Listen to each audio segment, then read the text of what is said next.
So welcome everyone to another of our Wednesday security seminars. And this week, we're really fortunate to have Greg Akers as a speaker. I've known Greg for over 30 years. We were just reminiscing a little bit ago, and he's been doing some cutting edge security, particularly in network-oriented security for all of that time and longer. Most recently, he was a senior vice president and CTO of advanced security at Cisco as part of the security and trust organization there. He has experience as an executive, as a researcher. He's worked in technology. He's worked in managing a group. He's advised the government. Really, there aren't a lot of people who are as familiar with the cutting edge aspects of network and network security as Greg is. And today he's going to talk to us about a veritable alphabet soup of networking technologies. In reading the title, SDN, software-defined networks, NFV, network function virtualization, ICS, internet control systems, SCADA. Cyber's not an acronym, but we'll let him tell about the rest of it. So Greg, thank you for being here. Please take it away. And again, for the audience, if you have questions, please post them in the Q&A. Well, thanks, Spaff. Can you guys hear me okay?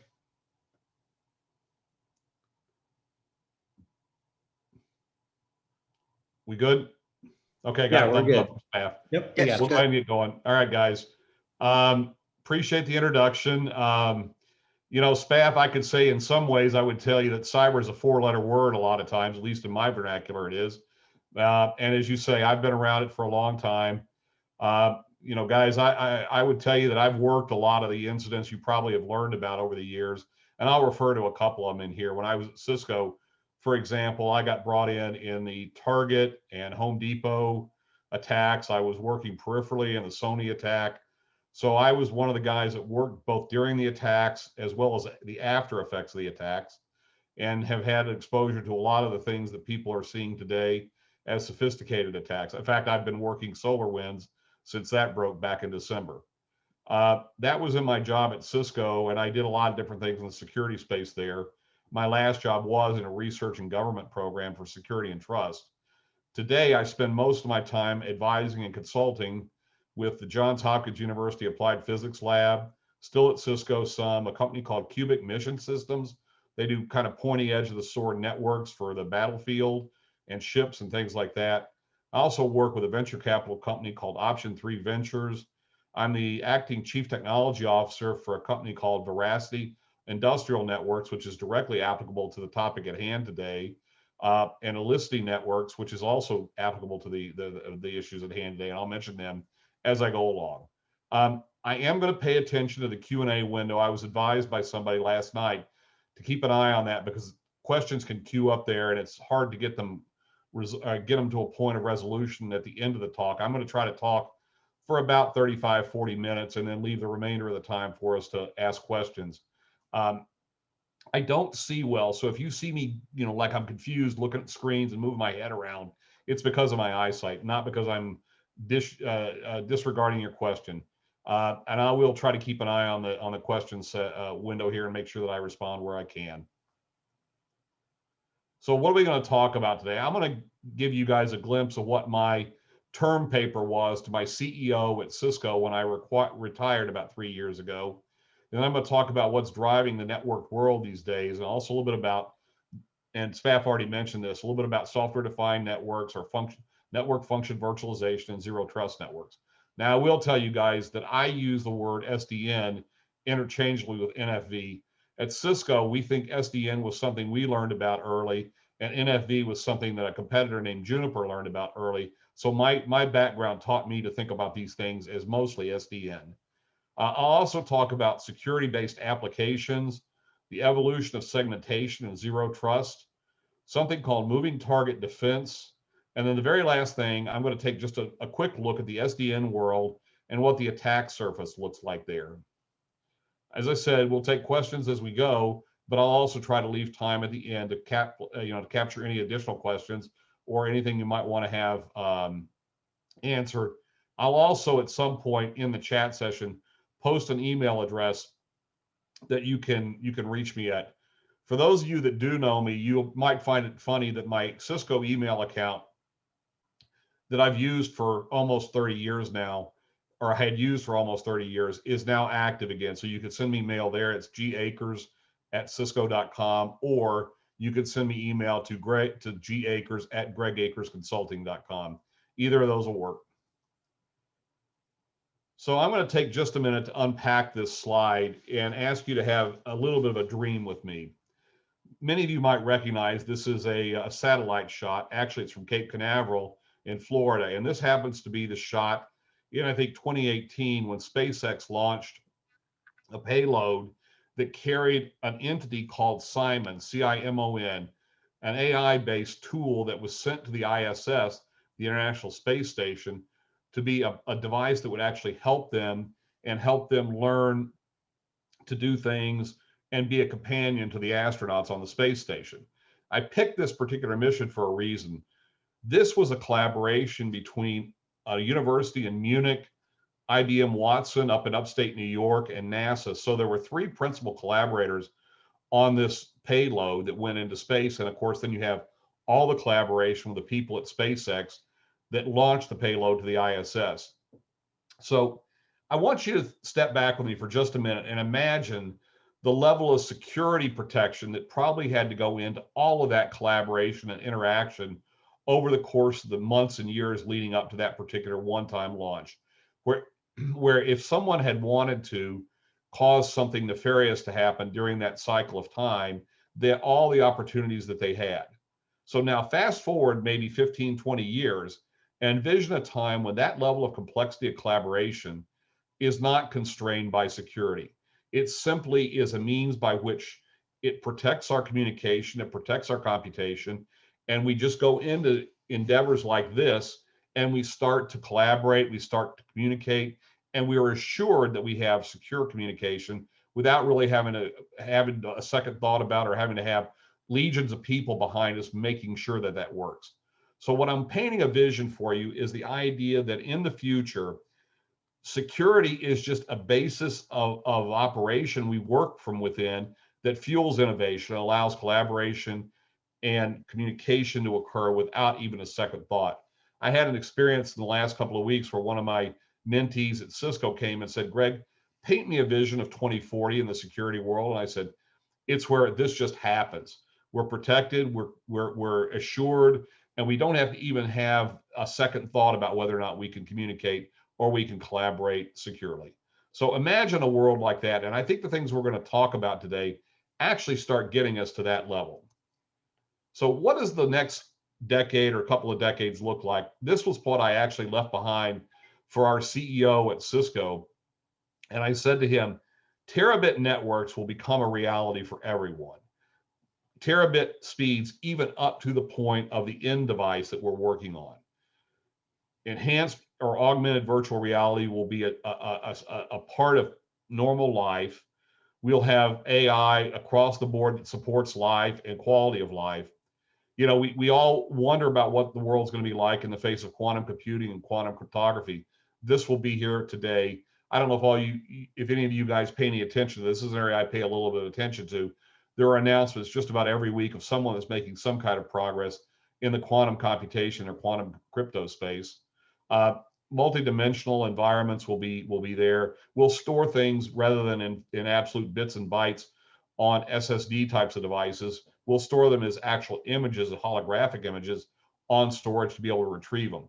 I think by the time, and I don't remember where this number came from, by the time we get to about 2025, we're projecting a population globally, and of course these are pre-pandemic numbers, that'll have 8 billion people on the planet with roughly 80 billion connected devices. Now, my view again is that because of the pandemic, we may see that factor of number of devices actually escalate with what we've seen in terms of benefit because of connectivity. If you doubt this number, I'd encourage you to go to whatever device you connect to get your internet service at your home and look at the number of devices that it keeps track of. I do this regularly on my own home, just mostly for security and integrity purposes. And I look at that and I look, oh my goodness, you know, I've added that device, my wife's added that device, the kids added that device. I mean, it's amazing the number of connected devices we're beginning to see crop up in everyday life. And as we see it cropping up in everyday life, it's cropping up in business all over the place. IoT, the Internet of Things, is here. It's absolutely doing things today that you couldn't even have imagined 10 years ago. As I said, the company that I work with, Veracity Industrial Networks, works in some of the most complicated manufacturing environments I've ever seen. And it's a foregone conclusion that the devices, the PLCs, the controllers, the robotics that are in those plants are all connected. They're connected via Ethernet, and they're connected in a way that they can communicate as needed to the devices that they have to communicate with to build things and do things and measure things in ways we've never even imagined before. In the picture here, you see deployments in devices that fly. We were talking about the wind tunnels a little bit, or sorry, the wind mills a little bit earlier in your all's area. They're in those kinds of manufacturing and IoT environments. They're in the oil field. They're in the oil tankers out on, or platforms out in the ocean. We're connected everywhere. So all this is driving us towards a world of virtualization. By virtualization, I mean the notion that we can deploy our devices, we can deploy our resources, we can deploy our computing resources anywhere we need to, virtually, in the cloud, at the edge, in core centers, anywhere we would decide that they needed to be placed. I offer this word cloud as just a way to kind of think about the things we hear about and talk about every day, and the things that we see people doing with virtualization. As a result, the network boundary is ever exploding and ever increasing. I can remember a day when we thought about getting data into the data center and putting internet connectivity in the data center. As a matter of fact, that was actually one of the things that originally attracted me to go to Cisco, was because they were actually deploying TCP/IP networks in the data center and combating people like IBM that were trying to keep it out. But what's happened since then is we've just absolutely blown the use of the protocols and the use of the connectivity to all the far reaches of the world. And in fact, every time I turn around and talk to a company, I find internet technologies and internet-based protocols being used in places I had never imagined before. I think one of the funniest things I've heard recently, I'm sure you guys saw some of this in the social media rags. There was a doctor that I believe had a court case that he had to Zoom into, and he was a plastic surgeon, so he decided he couldn't delay either. So he went ahead and did the plastic surgery at the same time he Zoomed into the court case. And I think he was chastised by the judge and told to go back to do his plastic surgery, and he could get on the Zoom call later for the case. Now, there's no reason to believe that not only could he have not been a part of the Zoom call for the case, but he could have been using other advanced technology for remote control of things that were going on in that particular operating environment. So as we extend the enterprise, these are the objectives people want to think about. They want to push the borders of that network to all the edges of their environments. Every place they go, every asset they have, every transaction they engage in, they want to provide connectivity. They want to reduce risk and apply security appropriately. They want to do it with speed and agility so they can take advantage of it, both from a competitive standpoint, but also from a standpoint of making new things happen for their customers. Compliance and regulations can be met, innovation and differentiation. I'm reading a question that just came in. It says, and it's from Krasy. It says, how do we testify over Zoom calls in the age of EEP fakes? We don't do it very well today. And in fact, I would argue that I use the word Zoom as a verb. And I personally believe that there are better tools out there that can do this. But I think one of the things we have to start thinking about, and one of the things especially we have to think about in the world of advanced AI, is how we explain the technology we're using is behaving the way it is. So I'm spending a lot of time right now with AI people that are talking to me about how to derive benefit and conclusions from computation and delivering results to people. But at the same time that they deliver results, they derive an understanding of the explainability and the assurance of the result, and they deliver that at the same time. So my point is, we've got the opportunity. Oh, I'm sorry, that was supposed to be deep fakes. We've got the opportunity to actually create a computational and communication environment where it can be a part of the assurance of the integrity of what it is we're doing. So as we extend the enterprise, what challenges do people care about? Well, we've talked about security concerns. They're always there. I would tell you in many places where I'm working with OT providers, there's a lot of collaboration going on between the information technology components of companies and the OT components of companies. Now, what I'm seeing going on is actually many companies defining two different groups to do two separate things and then having to come together and collaborate. I predict over time that'll go away and we'll end up having one single group that deals with cybersecurity in the IT and the OT world simultaneously. People are also caring about how cost effective and how beneficial it is to the business. Does it provide an ROI? Does it reduce control and complexity problems? And does it improve our overall business processes? So as network architects and security architects, what do we have to think about? Well, it's all the typical stuff. Can we prepare for the future? Are we on time? Are we within budget? Are these things doing the things we want them to do through our design choices and our options? Are they industry best practices so we won't be accused of not bringing the best tools to the fight? These are all things that we deal with when we start doing network designs. So one of the tools that many people are using today is something called software-defined networking. And I'm going to take just a minute here. Again, I'm not going to drain this slide, but take just a minute here and talk a little bit about what software-defined networking is. It is an attempt basically to separate the control layer of the network and the data layer or the infrastructure layer of the network, and to provide a means by which applications can take advantage of that separation by interacting directly with the control layer and letting the control layer that interact with the data layer. And these are done by these APIs that I've demonstrated on this chart through, in the top chart, through what we call north-southbound API interactions or calls, and then in the other one, in the second part of the chart, southbound interactions or calls with the network layer. Now, the point by doing this is that if someone in some way abrogates one of the layers, they don't in fact abrogate the intent or cause problems with the other layers. So with the application layer, we want to provide those things that are going to be beneficial to the application. We want to implement logic for flow control. At the control layer, we want to implement things that are a part of the kernel or control aspects of it. We want on applications to control flows going on in the network. And at the infrastructure layer, that's where our actual data moves around, where the data plane is actually in the network switches or routers that moves data from device to device. And this is an architecture that came out of the Open Network Foundation's work that came out in something back, I think it was back in the 90s, that we ended up bringing out of Stanford in the form of something called the Big Switch World Open. And I'm going to talk about Big Switch a little bit later.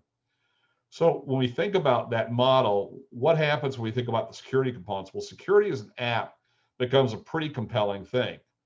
Now, what I'm talking about when I talk about security as an app, it's an application that runs at that higher level and interacts with the middle and the bottom layer through function calls through the API, the north-south APIs, to do things like firewall, scan detection, prevention. Think about advanced malware prevention, denial of service detection and prevention, intrusion detection and prevention, deep packet inspection, sandboxing, and any other number of things, including AI and ML tools in the cyber world that can interact with the data that's going on at the lower levels. So why does security as an app make sense? Well, it can be very cost effective. It can also be easy to deploy because it rides on top of that architecture, and it can be rich and flexible and changed whenever the need might change. There's an example of this that came out of the company Big Switch that I mentioned a few minutes ago that was acquired by Arista earlier this year. And the architecture they came out with is something called the Big Secure architecture. So all the five icons at the top represent the applications that need to run on it. They pass through a general firewall that provides access to the infrastructure, to the control plane. And in that control plane, we run the jobs of IDS, IPS, you know, the things I mentioned on the prior page, sandboxing, DPI, and it provides us a place to do these things very efficiently and very fast and very flexibly. I would argue that we would actually be able over time to derive the ability to deal with complex data flows as well as large terabit data flows with a model like this. Okay, let's go ahead now and talk about the next topic, which is segmentation. Segmentation has been around for a long time, and I'm going to talk about that.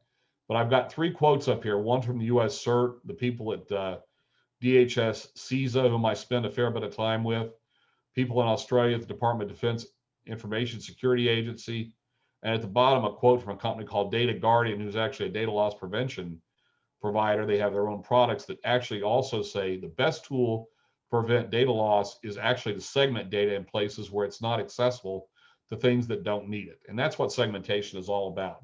Segmentation is about the idea that we can take things that are needed for specific purposes and separate them from other things that don't need them. So first thing I want to talk about is the way we do segmentation in the classic network world. And this is through something called static access control lists. And the idea behind this is if you look at the congregation of users on the bottom layer, you've got IoT, you've got voice, video, employee, supplier, bring your own device, people in non-compliant devices that need access to corporate resources, as well as people in cloud resources. So in the world that we've lived in for almost 25 years, typically what those things are done is through something we call access control lists. So for those of you that have never seen an access control list, I wanted to show this to you. This is actually an access control list out of a firewall. And while I didn't write this one, at one point in my career, I made a living out of actually writing these access control lists. In fact, I was so paranoid about making a mistake in this kind of a morass of information that I would write my access control lists on either side of the devices I was protecting so that they were complementary to one another, that if one access control list failed, the other one would be sure to take it up. Now, you talk about a mind-bending exercise where I was trying to create this Boolean truth table on one side and the contrapositive on the other side. What I was actually doing was making even more complexity and building more complication into it and creating more opportunity for error. And in fact, this is one of the things I spend most of my time doing when I was paid to develop access control lists, was not writing the lists, but actually debugging them. And for those of you that don't know what this is a list of protocols, IP addresses, network masks, and ports that are used to allow, deny, or permit certain flows of data between devices. They become very complicated, they become very cumbersome, and they're very difficult to apply. When you're working in a world like this, you have to deal with definitions in access control places like the Active Directory, within policies in your Vlan environments, within your subnets. Then you have to implement your policy in ACLs. You have to apply them and test them. And then you have to go off and use all the different tools that were out there, different interfaces to apply them. And in this world, this ends up having about a dozen different touch points in a fairly simple network architecture to make something like this work. Each one of these is fallible. Each one of these is prone to error and human mistake. And that's the world we've lived in for quite some time now. I would argue that the idea of applying segmentation through things like SDN and other tools gives us an opportunity to move into a different world. Now, macro segmentation is a way by which we actually can take that same set of user requirements and begin to map them together into light virtual networks, just like we did the VLAN work in the ACL list, but we can actually separate them so that we can prevent the IoT device from communicating with that quarantine device or that bring your own device component of the corporate network that we might need compute with, but we don't want to be corrupted by. Now, if you apply this over a reasonably sized enterprise, this becomes fairly complex fairly quickly. But with the SDN world, we can actually do this very, very quickly and make it work in a way that only those things that need access to the corporate resources and the internet resources that they're entitled to can actually get access to them. Now, what we're going to talk about now is the fact that, okay, we've pulled things together, but we've got all these IoT devices kind of lumped into one thing. And the problem we've got is those things that are put together may not be necessary for all the things that we need to do to get our job done. Well, think about the situation that happened, for example, at Target. Target was the effect of an attack that came in through an HVAC system that attacked a point of sale system that ultimately attacked the cash register system in the stores. What if we could actually have separated those IoT devices and only allowed the like devices that needed to communicate to actually communicate and prevent that lateral spread? I would argue with you that if you go back and you look at what we know about SolarWinds so far, SolarWinds was there primarily to do lateral spread in most environments. If we could have prevented that lateral spread, we could have mitigated much of the damage there and provided a way for us to control the effect of that attacker. So now we go on to the next level of segmentation, something called microsegmentation. In my opinion, that's probably the ultimate zero trust tool. In fact, the company I mentioned earlier, Elicity, does something they call nanosegmentation, which says every device, every mechanism on the network becomes a segment unto itself. Let me show you a little bit about how this idea would work.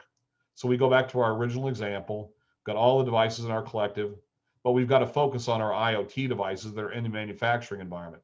So we could build a manufacturing VLAN, but let's just spend a minute talking about that. So if I focus on just those manufacturing devices and we lump them in with all the IoT devices, we've got the problem I just described that might have happened at Target, where you've got devices that don't have a reason to communicate with each other in the same VLAN that are actually allowed to communicate with one another. In fact, what we prefer is to have an environment where only the card readers can communicate with each other, only the HVAC system components can communicate with each other, and only our very important manufacturing environment components can communicate with each other. And this is a tool that we can use in the zero trust world to make sure that we remove lateral spread of attacks in a way that we can actually protect them. And I would tell you guys that that's the way that I see a lot of companies moving to try to isolate what it is they're doing. I've got 3 or 4 other companies that I work with that are moving towards a model that says, you know what, the more segmentation and the more fine-grained segmentation we could do, the better off we are. Okay, I'm going to move on now and talk about something that I have learned a little bit about over the last 5 years called moving target defense. So again, trying to solve the problem of lateral movement. What if the attacker lays down and tries to move into other components within my network, but those devices and those services in my network that are there move around and change in ways that they can't keep up with them? The SDN controller becomes an ideal place for this kind of malleability to be built into the network. The idea is to provide flexible infrastructure for developing and managing obfuscation of assets, as well as eliminating reconnaissance and mitigating attacks. So the things that we talk about in the MTD space are things like random host mutation, random route mutation, where the host ID, the host IP address changes, the host route changes, network mapping becomes very, very difficult, and reconnaissance becomes a problem. And then at the end of the day, you also can provide ways to actually obfuscate what services are on the network and what operating systems are running on the network. Now, the logical question to this slide is, well, if I do this, what happens to the poor network engineer and security engineer that have to resolve problems on this network? Well, what happens that in that case is we actually ask the SDN controller to make sure that it keeps track of the state of the network at the time of particular incidents, so that we can map that into the providing information to the network engineer and the security engineer so they can find their problems and fix them. Now, the last thing I want to talk about is the attack surface. So at the end of the day, when we've created all this malleability and all this variability in the network, we've created an awful lot of places for people to actually do nefarious things. And I want to make sure that everybody remembers that. SDN functionality, moving target defense, security as service loads an awful lot of software onto components of the network. They load them in places that actually the attackers could take advantage of, number one. Number two, that amount of software has to be thought about as being a potential target in a place that we have to be able to protect it. So things like secure development life cycles, where we can provide good connectivity, good capability against the attack surface that we've created with all that software, becomes really important. The bad guys will look at the controllers as being opportunities. They'll look at the flows, the north-southbound flows, the east-west flows as being potential opportunities of targets of opportunity. They'll also be looking at things like attacks where you can actually provide, nefarious or other types of counterfeit requests into an environment like that. So my point by this slide is to provide a cautionary note to all practitioners. When you start providing this amount of software variability in networks, you're creating an awfully large attack surface in the software space you have to mitigate. You have to provide practices and means by which to mitigate those things. Okay, guys, I want to take just a minute and say thank you for the time. I want to make a special thanks out to Michael Geller at Cisco, Dr. Astush Duda at IEEE and JHU APL, and Dr. Kuhn Sun at George Mason University for content they provided in this deck. I also think we're about at the 30-minute mark of my presentation time, so I'll go ahead and look in the window for any other questions that might be out there. If there's anything that I can answer, please go ahead and post something there. Or if there's anyone that's got access to video or audio that wants to come on and ask questions, we can do it that way too.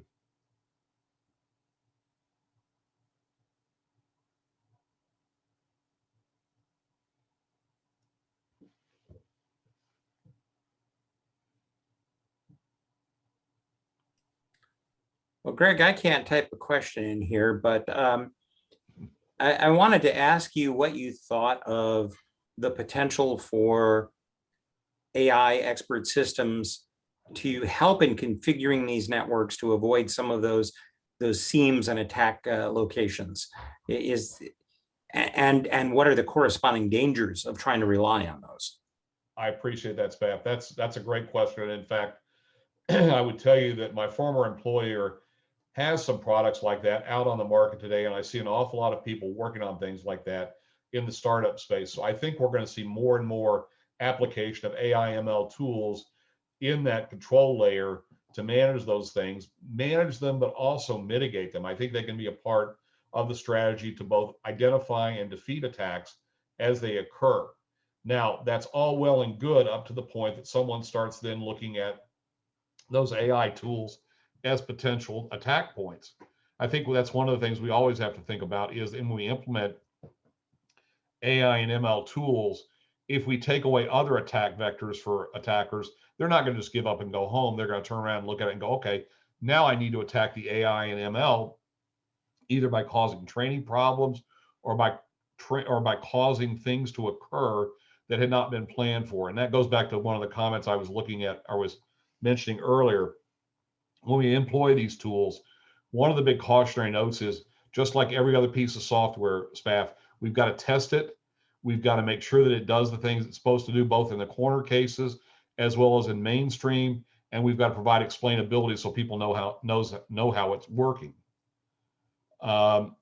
We've got another question here. It says, did the rise of the use of SDN change skill need for future network security engineers? I think it does. I think it requires network engineers to also be able to do things like we just described, use tools that are in the AI and ML space. I think it requires the network and security engineers to also have some more data science capability, because we're going to be awash in data around networks over a period of time, and they're going to need to understand how to go through the process of identifying that data that's useful and those things that are actually not useful.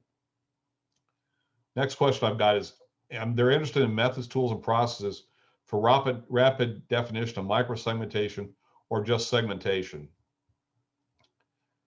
It's my opinion, one of the biggest hurdles in implementing effective segmentation is the definition of ACLs, firewalls, policies that traditionally have been fairly trial and error process.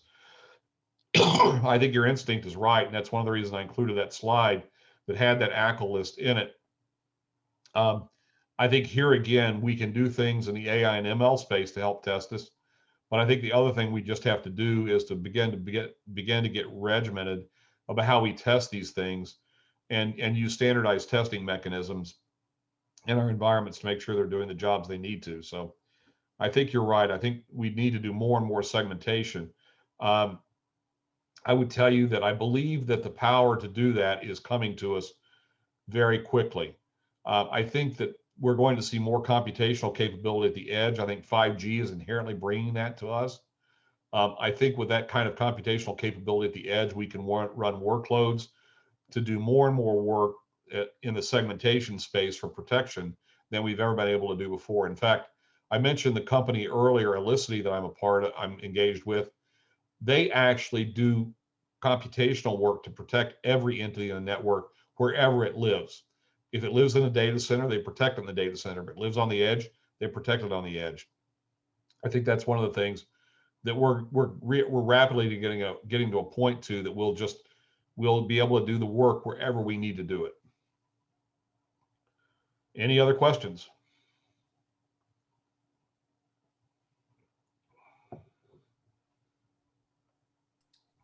Well, I'll ask one that might be interesting.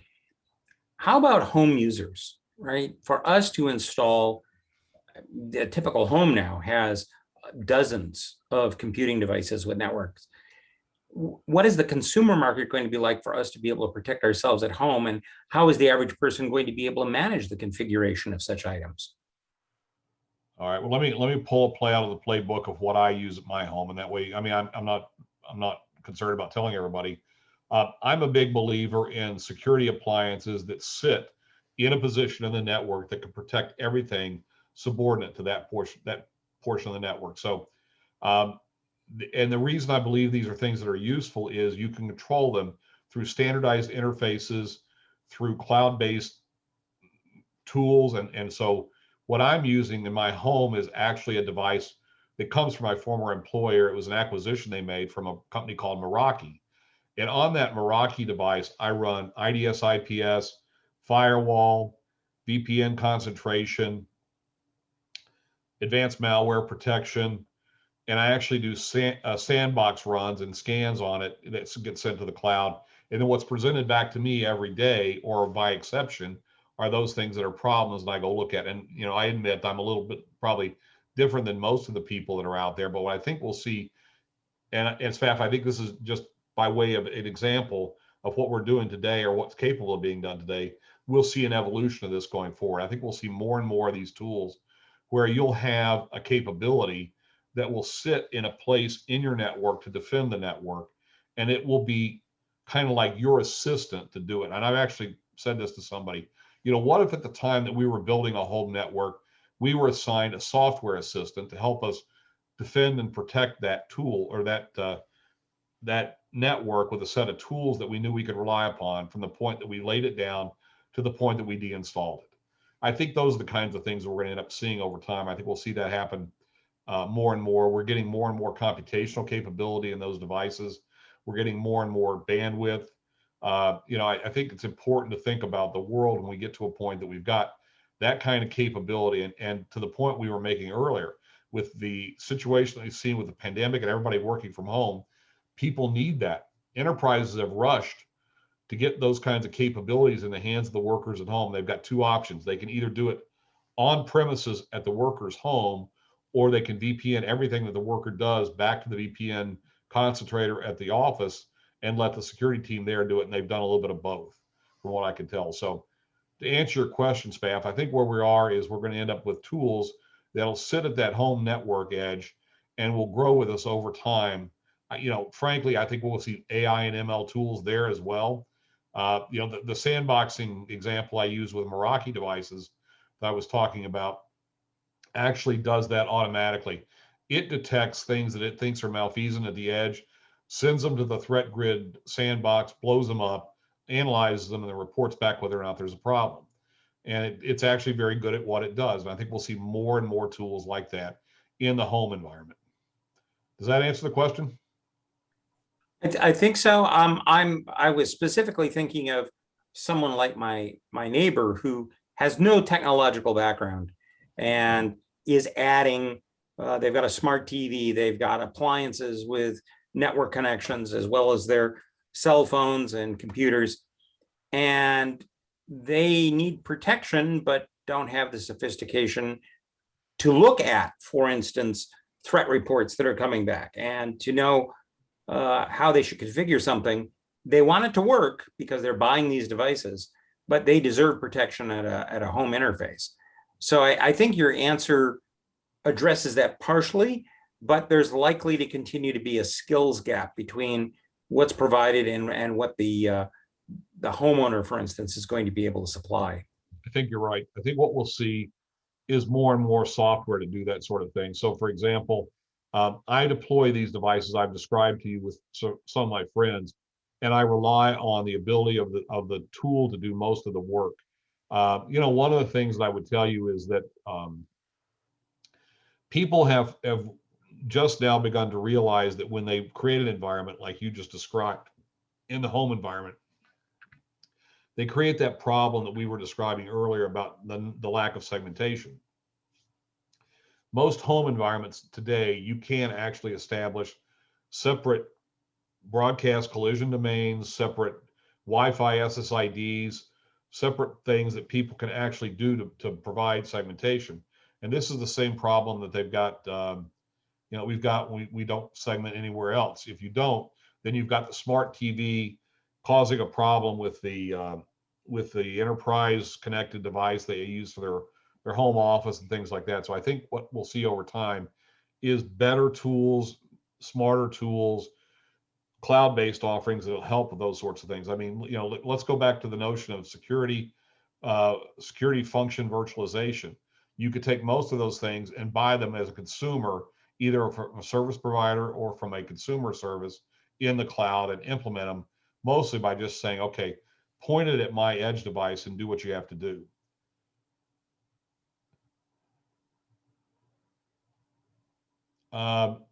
I think we answered the last question that was on here. Is there anybody else that has a question?